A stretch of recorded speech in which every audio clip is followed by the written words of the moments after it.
For public ownership, what is the answer? And is rail travel still worth the money? Would you rather be in your car? Let's speak to David Oldroyd-Bolt before we get to my video calls. David, what do you think? Is nationalisation the answer? Much of the rail infrastructure already is in government hands. Yes, and that's the problem. Nationalisation doesn't work because when you strip out competition, all you end up with is a monolith that has no reason to be any better because there's nobody there saying, well, they don't work, so come to us. It's never worked. It's never, ever resulted in better service for people. Now, I'll agree with you about telecoms, about British Airways, all those industries, British Gas, successful privatisations under the premiership of Margaret Thatcher. But many would argue that rail privatisation under John Major was a privatisation too far. The problem was it didn't go far enough, because you had this half-in, half-out system where some of the tracks were put out to tender, that is to say that the running of the services were, but Railtrack kept hold of the maintenance. And that's never going to work, because it just means that the nationalised body, which is doing the most important thing, which is making sure that the trains can actually run on the tracks, is never, ever being held to account. Because who's going to kick them out?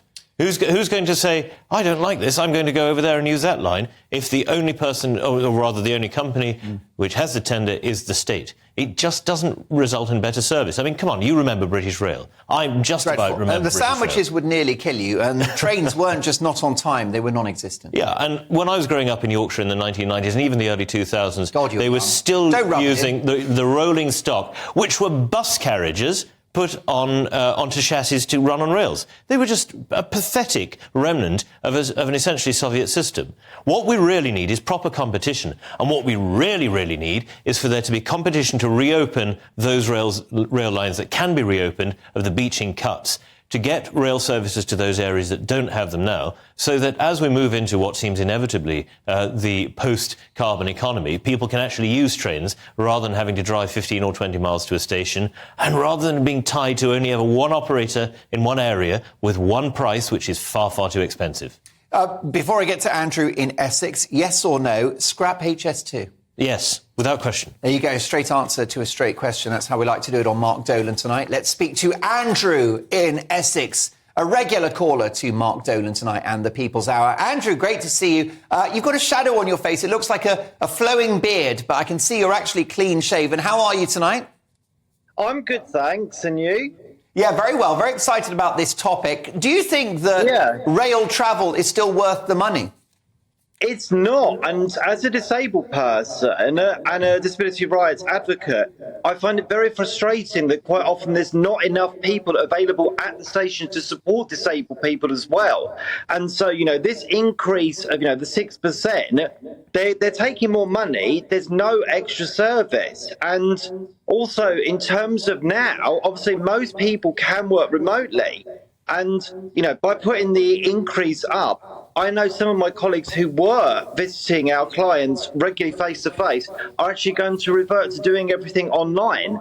And also in my sector, some universities don't actually provide rooms for support workers like myself to actually go in on-site to premises. So now we're going to end up with a generation that have everything online. And, I feel that actually having an increase with no extra is not very good. We're not getting any value. And even last night, so I went out to meet my team in Liverpool Street. There was no one around. Me and my dog, I know my way around, so it wasn't a major problem. But if there was someone who was in a wheelchair, there's no staff on a Friday night. And also, in terms of I think, and obviously there's no staff actually at the train stations as well. So Harlow Mill, which is the nearest station to where I live, there's only one machine. Where's the staff? If the money was being put back into the stations, yes, I would say it's worth it. The same at Harlow Town. There's only one counter. There used to be more than one counter open. We're paying an increase for what? And so for me to travel more easily, I'm having to do a 20-minute car journey to go to Epping and then get the tube. But the train's there every 2 to 3 minutes. In Harlow, where I live, the trains are every 10, 15 minutes. And then, you're talking about an £8 car parking thing to go into London as well. Yeah. So people are being kind of put into a position where, if we do it online, it's easier, but you're not always going to be able to do certain things for certain jobs, online. And so, National Rail and offer a scheme for disabled people, but even with their discount, it would cost someone such as myself nearly £20 to go into London from here. And yet, from where I live, I'd have to get it. I can get it half the price, literally, by driving to Epping. But why am I paying more for when it's only 20 minutes away? I'm paying more than double. Well, I completely agree. I've got family on the continent, Andrew, and there seem to be, Italy, Germany, France, a lot more staff around and better service. And by the way, lower ticket prices. Stay there, Andrew, because I'd like to bring Zachary into this conversation. Zachary is going to contribute to this conversation. Zach, whereabouts are you in the UK? I'm in Leicester, Mark. Oh, you are? The East Midlands? Well, actually, that's quite a rail hub. What do you think? What's your reaction to this debate about whether the rail should go into national hands? Right. Well, firstly, no. And it's a great privilege to follow David and Andrew. And David's stolen my thunder to some extent by putting it so beautifully as to why we shouldn't renationalise the railways. I'm only here speaking to you tonight, Mark, thanks to the wonder of East Midlands Railway, who brought me back from Sheffield on the 1800 to Leicester. I warned your producer, Cal, that I might be late, but it was never in doubt. A wonderful service, and I reject the notion that we're being ripped off. I've just travelled to Sheffield and back, £9.50 there, first class, £5 on the way back, standard class. Advanced purchase tickets, admittedly, it would have been £32 for the return if I just turned up on the day. But I remember when I was a child, the days of British Rail, I think I only travelled on the train once when I was a child. It had to be the coach otherwise. And yet now I find it very reliable, affordable. It's distressing to hear of Andrew's experiences, which seem rather less favourable than mine. And you're right, Mark, the East Midlands is a bit of a rail hub, and I'm very lucky having Leicester as my local station where I can go up to Sheffield and down to London an hour each way.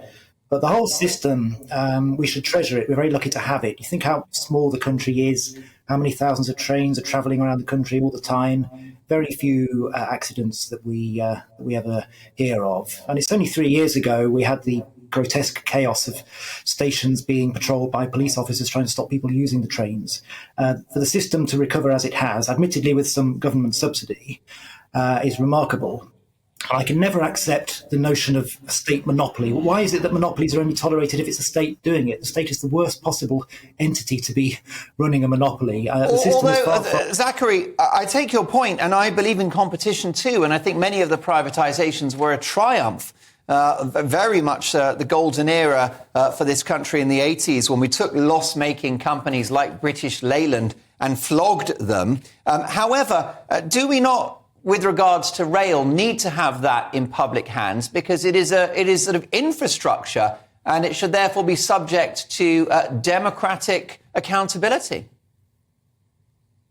Well, to an extent, I believe parts of it are in public hands, but I don't feel any particular joy in having it in my hands. If I use the rail services, I want to use it for the best and safest and best value service, whether it's in my hands as a member of the public or in private companies' hands. And for reasons, again, that David put very well, I think my interests as a passenger are best served by companies in competition. So I know that when the next round of deals are being put through as to who's going to run it, the one with the best offer is likely to have it. Let's bring Andrew back into this conversation and David Oldroyd-Bolt, my Saturday sidekick, historian and political commentator. And David, how do you respond to what you've heard there from Zachary and Andrew? I mean, really, it's a tale of two rail services, isn't it? You know, and Zachary has argued that actually he's had a good experience in the East Midlands, that the service is pretty good value if you book in advance and reliable. Zachary's experience is clearly what we should expect of all rail services in this country. And Andrew's is, I fear, what far too many of us do actually experience. And his point that there are too few staff is absolutely one that should be made over and over and over again. Where is this extra money going?